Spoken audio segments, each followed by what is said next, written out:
से निकालनी है, ठीक है ना। लेकिन आगे हम साल 2 साल के बाद हमारा जीवन इस तरीके का ना हो, ठीक है ना। तो इस पे हम बात करेंगे, ठीक है ना।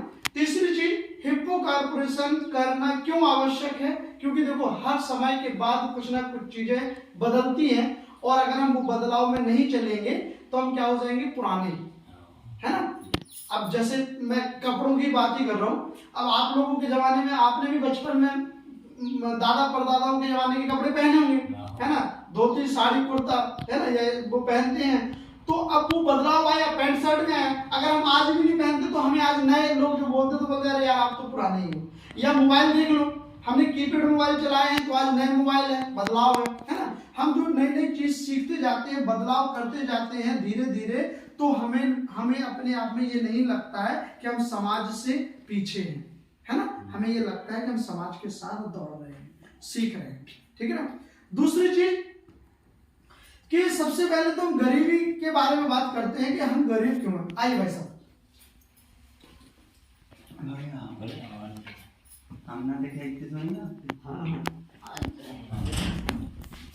अब सबसे पहले तो हम रोजगार की बात कर रहे हैं, है ना।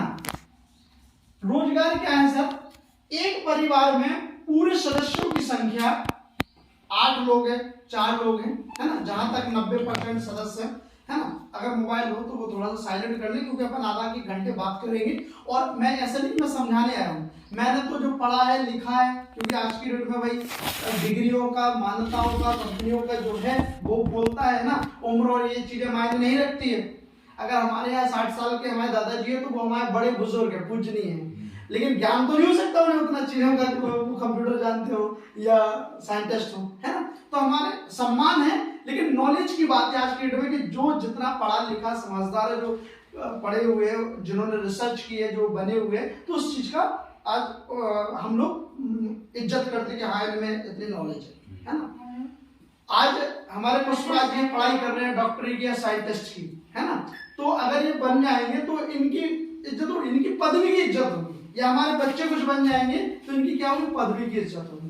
तो सबसे पहले हम रोजगार की बात कर रहे हैं। अगर हमारे घर में 8 सदस्य हैं तो 8 सदस्य मुश्किल में 2 या 3 सदस्य रोजगार कमा रहे हैं, बाकी के 6 सदस्य बैठ के खाने वाले हैं।